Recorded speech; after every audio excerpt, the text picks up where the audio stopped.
Ustaz dia pijak kaki kita tak sakit. Baguslah badan kita pun, kaki ni pun dah banyak dosa pergi tempat-tempat yang tak bagus masa muda-muda tu. Ingat macam tu sudah. Ingat Allah Ta'ala nak hapuskan dosa kita.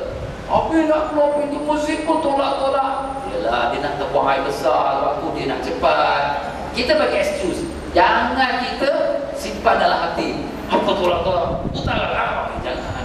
Jalan cepat, nak cepat, mari jalan. Nak jalan cepat, jalan. Macam tu, kita relax. Jadi bila kita relax, kita tenang, hati pun happy. Hati happy, badan pun sihat, umur pun panjang. Bila kita pressure, dia ni kita marah, dia ni kita marah, hati kita pun berkedut. Hati berkedut, badan pun sakit, cepat meninggal. Ini umur. Itu dia tuan-tuan. Itu rahsianya. Siapa nak panjang umur, gembirakanlah hati. Jangan pressure hati kita. Apa macam-macam masalah, tak apa. Ini semua cobaan. Ingat tu sudah. Ustaz ni betul-betul. Yalah, betul-betul cobaan. Ini satu falsafah kita kena pegang, tuan-tuan. Satu sultan daripada negeri Malaysia datang buat haji. Lepas dia tawaf, dia pun sembahyang sunat di belakang makam Ibrahim. Tengah dia sujud, orang datang sepak pada kau. Alamak, pada sultan aku kena sepak pun, mengamuk dia.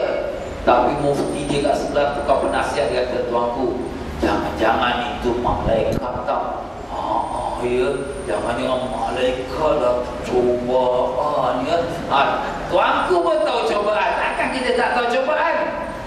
Tuan-tuan dan puan-puan. Jadi daripada sekarang kita kena lembutkan hati kita, beri sifat sabar pada hati kita, beri excuse pada orang, berikan kemaafan pada orang, berikan keuzuran pada orang. Tak perlu orang kata sorry saya tak sengaja, sorry saya tak payah pun. Dia tak minta sorry pun kita maafkan. Mungkin dia tak perasan, mungkin dia tak nampak, mungkin dia ada masalah, aku cakap dia tak dengar. Apa ustaz kita beri salam depan muka dia, dia tak nampak ke? Yelah, dia tengok muka kau tapi fikiran dia melayang kat rumah bini nak minta cerai tu. Siapa tahu. Jadi masalah atau problem, tuan-tuan. Jadi kita give excuse. Jadi hati kita tak sakit hati, senang hati kita. Macam tu lah dia, tuan-tuan dan puan-puan. Bila kita kat Mekah pun sama macam tu. Kalau kita keluar pada masjid, selipar tak ada. Ini sangka penyamun. Apa datang Mekah pun penyamun ke? Jangan. Kita beri excuse. Mungkin orang terambil tak sengaja, mungkin dia tersilap, selipar kita dengan dia sama, serupa. Apa ustaz, saya bungkus selipar saya ni, saya selit kat tepi kerusi ni, takkanlah selipar dia pula kat sini. Tak apalah, dia berminat, selipar kau cantik, made in Singapore. Jadi dia suka. Tak apalah, sedekah. Kita marah-marah pun bukan dapat pahala. Selipar dah hilang. Bila kita sedekah, dapat pahala kali 100,000 kali ganda pahala dia. Bagus. Cuma kalau kita dah hilang selipar ni, tuan-tuan dia, kalau musim panas raya macam sekarang bulan Mei, bulan Jun, Ogos semua ni, ni musim panas. Kalau kita nak keluar pada masjid tu, jangan kita keluar kaki ayam atau marmar tu. Panas, tuan-tuan. Panas Mekah, Madinah ni, tuan-tuan dan puan-puan. Kita nak tahu panas tak panas macam mana. Kita ambil satu telur, kita pecah, kita lepaskan. Masak dah kat situ. Masak. Telur boleh masak, maknanya panas dia kuat. Tapi ada orang tak apa. Aku lompat cepat-cepat, pop, dia lari. Ingat dia pandai ya. Sampai kat hotel je 1 jam, kaki ku dah nyok. Dah terasa lah. Lagi 2-3 jam dah bekak. Malam terus tak boleh tidur, besok tak boleh pijak pun kaki. Dan ini berlaku banyak kali. Dan kita cakap-cakap je pun kadang terlupa lah ustaz. Tapi sebenarnya bukan terlupa, Allah lupakan dia. Sebenarnya Allah yang takdirkan demikian. Apa nak buat, nasib dia lah. Coba untuk dia lah tu. Tapi kita cakap coba, kita ingat masalah besar-besar. Kadang bukan masalah besar, tuan-tuan.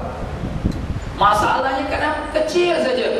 Suami isteri duduk satu bilik, suami pergi masjid, isteri pun pergi, terbawa kunci bilik pergi masjid. Dah bila suami habis sembahyang sakit perut, nak balik, alamak, kunci isteri aku bawa pula.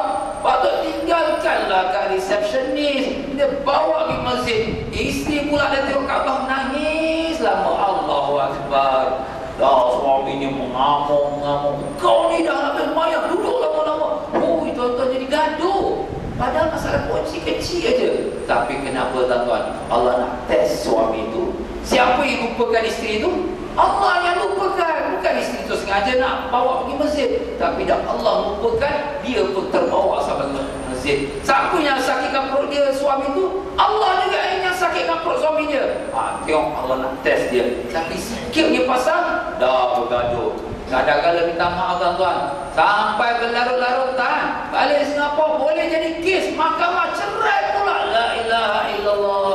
Kenapa jadi macam inilah dia tuan-tuan, sifat kesabaran ni tak ada.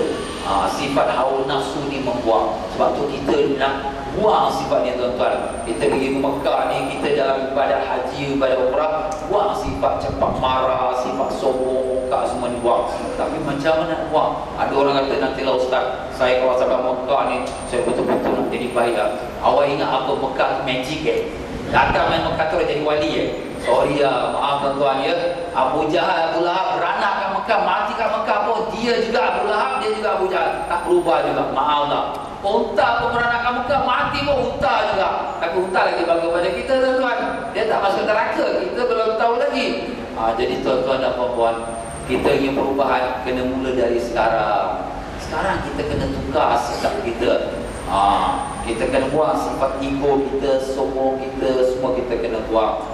Sifat kasar kita kena buang. Selalu bila kita balik rumah ni, panggil isteri kita nak minta makan, oi, dah siap makan ke? Oi, jangan panggil oi, apa dia tak ada nama ke? Panggillah nama baik-baik atau puji sikit, sayang, dah siap makan. Sedap isteri dengar, kan bagus.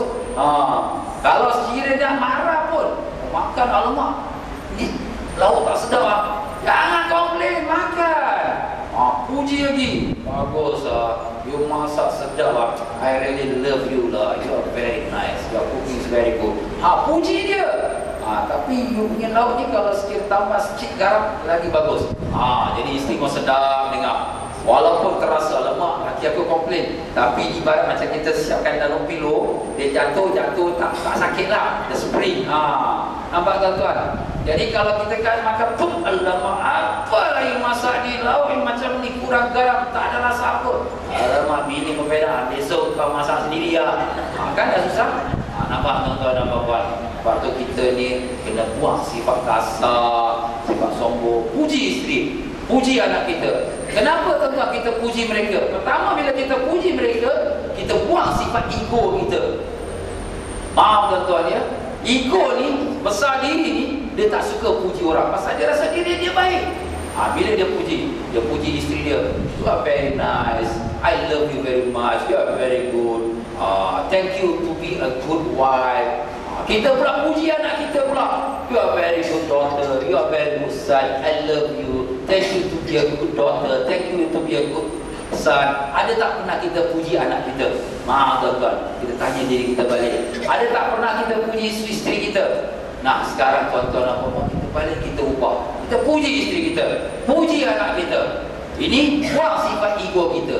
Keduanya, mereka pun bila dengar kita puji dia, dia pun rasa sayang. Bapa aku baik, bapa aku puji aku, sayang aku bapa aku. Nampak? Kita hanya marah anak kita, tapi tak pernah kita puji. Bila anak kita buat salah, kita marah. Bila anak kita buat baik, kita diam, puji dia. Isteri kita buat silap, kita marah. Isteri kita buat baik, kita diam, puji isteri kita. Jangan kita sebutkan kesalahan dia, sebutkan kebaikan dia. Bila dia dengar, baik laki aku ni, besok nak masak lagi sedap. Untuk kita dapat makan lagi special. Maaf tuan-tuan ya, betul lah tu kita cakap tu. Jadi begitu juga isteri, jangan ikut perasaan marah. Suami tak bawa apa yang aku minta, aku minta beli gelang emas, dia belikan gelang kaca pula. Alamak. Tapi jangan marah, jangan tarik muka, steady. Kita nak marah pun cakap sabar, abang ni cantik lah, tapi kalau emas lagi cantik. Nampak? Abang pun sedap dengan baiklah, nanti besok aku bawa gelang emas lah ya.